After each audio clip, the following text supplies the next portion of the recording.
Ngapain kamu itu suka ngurusin teologi orang lain?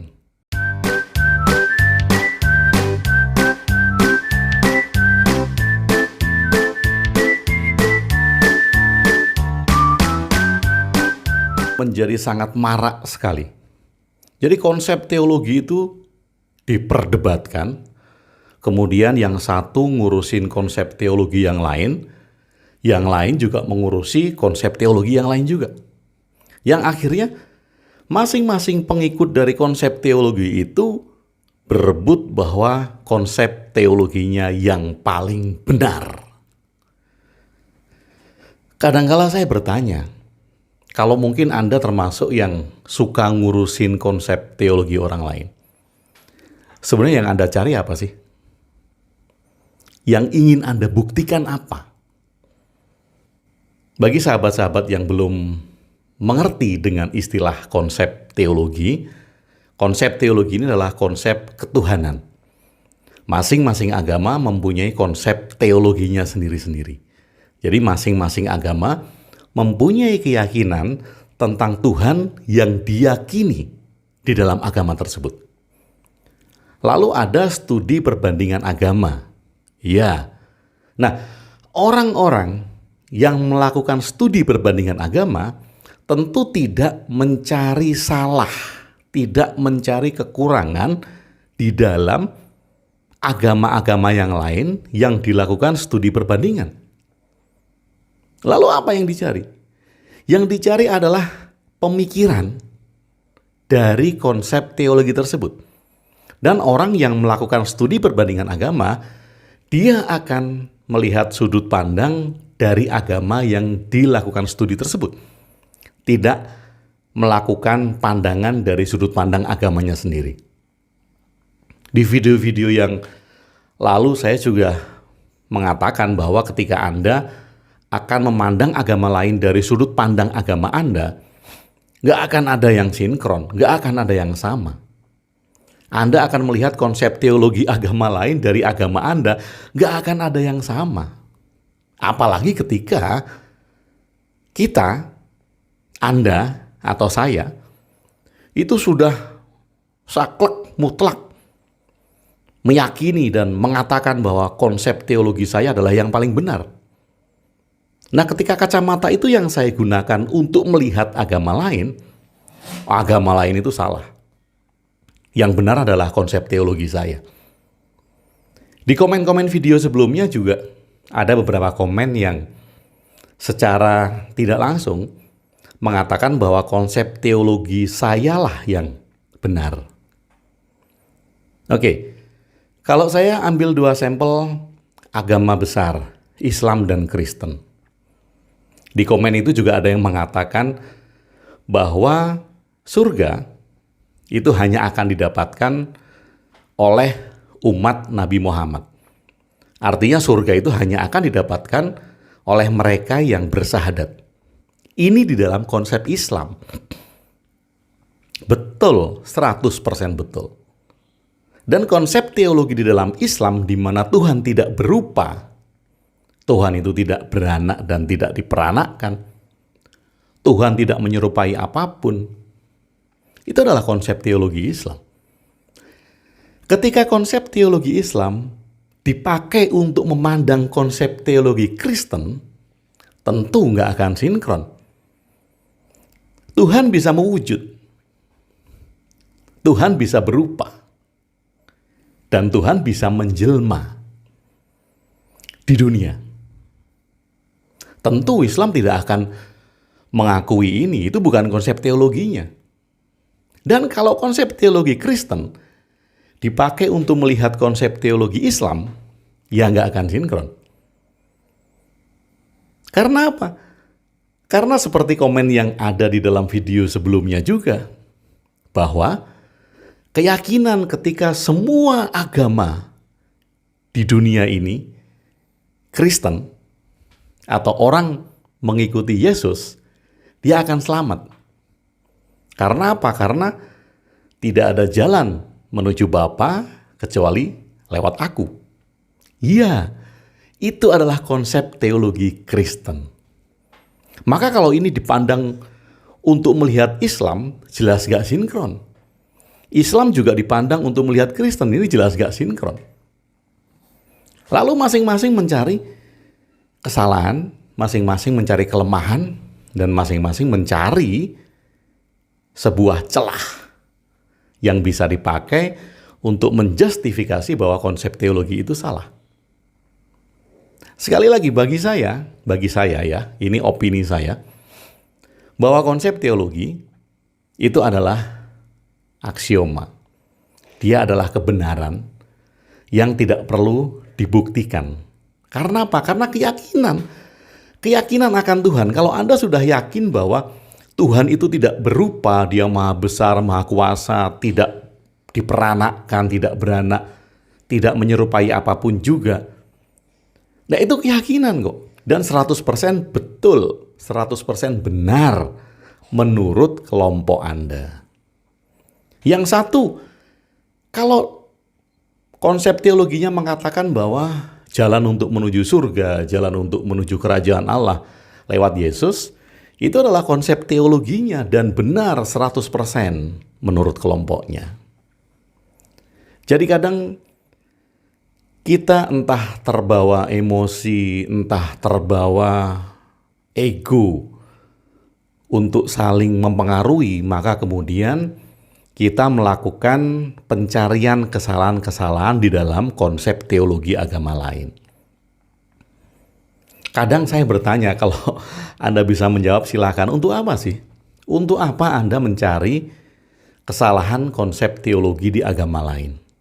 Atau bahkan mungkin seumur hidup Anda, sehari-hari Anda hanya mempelajari kitab suci agama lain yang bertujuan bukan mempelajarinya, tetapi mencari kesalahan-kesalahan yang ada di dalamnya.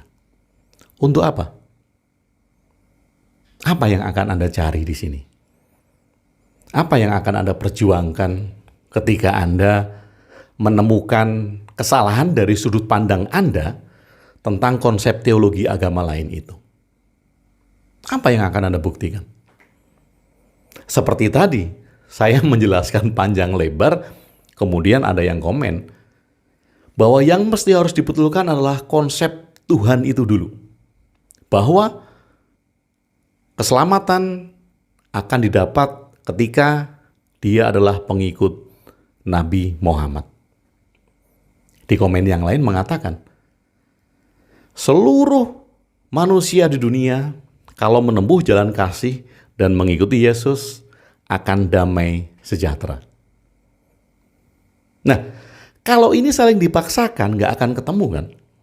Konsep teologi A kemudian disalahkan dan orang dipaksa secara teoris, secara dogmatis yang akan dibuktikan.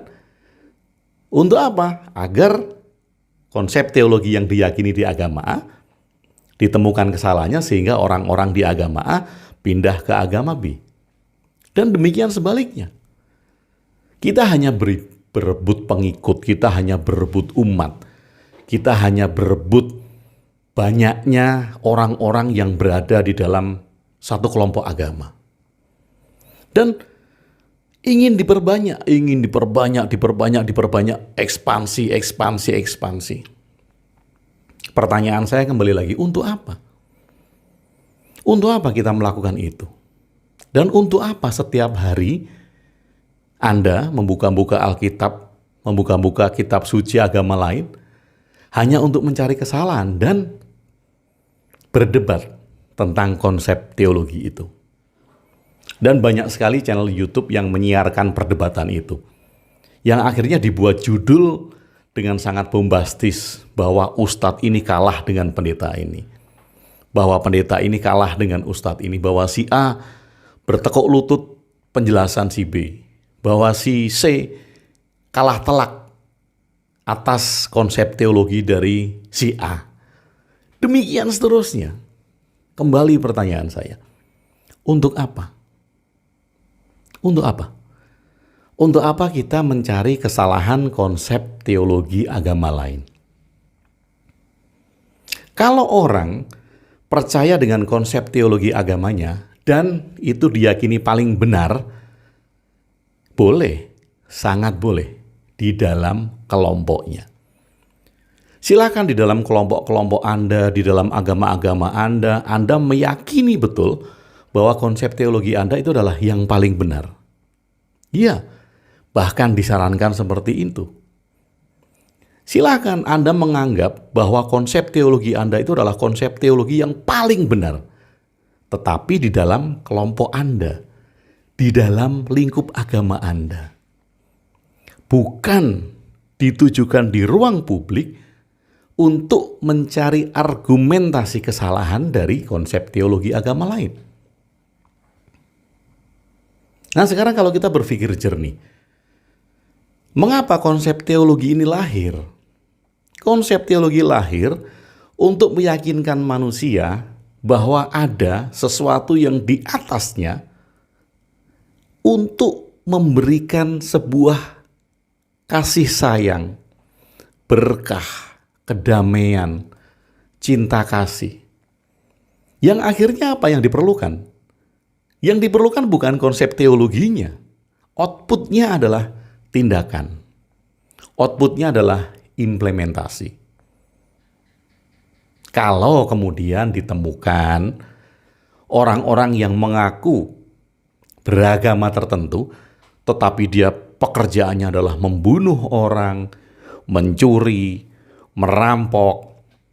Nah, ini patut dipertanyakan konsep teologinya. Jangan-jangan konsep teologinya itu menuju kepada Tuhan yang menyuruh dia untuk berbuat seperti itu. Ada sebuah cerita yang menarik, bahwa di suatu desa yang damai, adil, dan makmur, tanahnya subur, apa saja ditanam tumbuh, penduduk desa ini tidak kelaparan, tidak kekurangan satu apapun. Dan apa yang disembah oleh penduduk desa? Penduduk desa itu menyembah pohon yang paling besar di desa tersebut. Jadi ada sebuah pohon yang paling besar, kemudian diyakini bahwa di pohon yang paling besar ini bersemayam sebuah kekuatan yang memberikan kedamaian di desa itu. Kemudian datanglah seorang tamu. Tamu ini dari jauh, dari negeri yang sangat jauh. Harus menyeberangi laut, harus melewati pulau lagi, menyeberangi laut, sampailah di desa itu. Tamu ini membawa konsep teologi bagi dirinya bahwa Tuhan itu berada di atas sana. Tuhan tidak berupa. Dan Tuhan tidak berwujud seperti pohon, tidak berwujud seperti gunung, tidak berwujud seperti batu besar. Orang ini kemudian melihat bahwa penduduk desa ini akan masuk neraka karena dia menyembah pohon. Animisme, dinamisme. Begitu tuduhnya. Lalu kemudian perlahan-lahan orang ini mengajarkan konsep teologinya kepada penduduk desa yang tadinya menyembah pohon. Lalu orang ini balik ke asalnya, membawa temannya, temannya membawa temannya lagi, yang akhirnya teman-temannya tersebut mengajarkan konsep teologi yang dibawanya. Akhirnya penduduk desa tersebut yang tadinya menyembah pohon, masih ada yang menyembah pohon, tapi beberapa di antaranya beralih ke konsep teologi yang diajarkan oleh orang itu. Apa yang terjadi? Desa yang tadinya adil, makmur, damai, tentram, sentosa, yang terlihat oleh tamu itu menyembah pohon, sekarang berebut konsep teologi. Penduduk desa yang sudah diajarkan konsep teologi yang baru berusaha mengajak penduduk desa yang lain. Penduduk desa ada yang keberatan. Bahkan kemudian makin lama ada yang memaksa. Terjadilah pertikaian. Dari pertikaian kecil jadilah perkelahian. Dari perkelahian kecil jadilah peperangan. dan jadi perang antar saudara di desa tersebut. Sekali lagi, desa tadi yang awalnya adil, makmur, aman, sentosa, damai, makan tersedia, semua hijau, pohon-pohon tumbuh subur, kini dilanda perang saudara. Hanya karena berebut konsep teologi yang paling benar. Sahabat Ruang Diri, kalau kita bercermin dari desa tadi adalah menyembah pohon yang diyakini bersemayam kekuatan yang lebih besar dari manusia yang menaungi desa tersebut. Kehidupannya adil, makmur, damai, sentosa, tidak kekurangan. Dan kemudian ketika dimulai terjadi perebutan konsep teologi, desa tersebut mulai tidak damai. Bahkan perkelahian, bahkan peperangan. Lalu outputnya apa? Kalau konsep teologi yang dipaksakan dan kemudian Anda ingin mengajak orang lain masuk di dalam konsep teologi Anda, tetapi output yang ada adalah pertikaian, perkelahian, peperangan. Apa yang akan kita cari? Atau tujuan kita apa? Tujuan Anda apa? Berebut konsep teologi. Tujuan Anda apa? Ingin meyakinkan agama lain bahwa konsep teologi Anda yang benar. Kalau kita mulai sadar dari sekarang bahwa yang penting ini adalah output yang keluar, biarlah konsep teologi ini menjadi ruang privat Anda. Biarlah konsep teologi ini menjadi hubungan privat Anda dengan Tuhan. Biarkan. Sehingga yang terjadi adalah output-output yang baik. Output-output yang mencerahkan. Tindakan Anda yang damai, membangun, membawa persatuan, cinta kasih. Ini merupakan output dari konsep teologi Anda, apapun konsep teologi itu. Jadi, apakah kamu masih berebut konsep teologi? Ataukah kamu mau menjelaskan bahwa konsep teologimu yang paling benar? Kamu beragama A, ingin menjelaskan bahwa konsep teologimu yang benar. Kamu beragama B, ingin menjelaskan konsep teologimu yang benar. Dan kita lupa, setiap hari kita hanya berebut konsep teologi. Setiap hari Anda masuk di channel YouTube hanya untuk berdebat tentang konsep teologi. Lalu Anda lupa implementasi. Anda lupa action Anda untuk kehidupan. Anda lupa langkah Anda untuk sesama manusia. Lalu pertanyaan terakhir saya, untuk apa? Untuk apa kita berdebat tentang konsep teologi dan mencari konsep teologi yang paling benar di ruang publik? Sahabat Ruang Diri, marilah kita jadikan konsep teologi ini menjadi ruang privat kita, hubungan Anda pribadi dengan Tuhan. Mari kita jadikan outputnya merupakan implementasi dari konsep itu yang membawa kebaikan-kebaikan di dalam langkah kita. Terima kasih sudah bersama saya Agung WB di Ruang Diri. Salam cinta dan bahagia.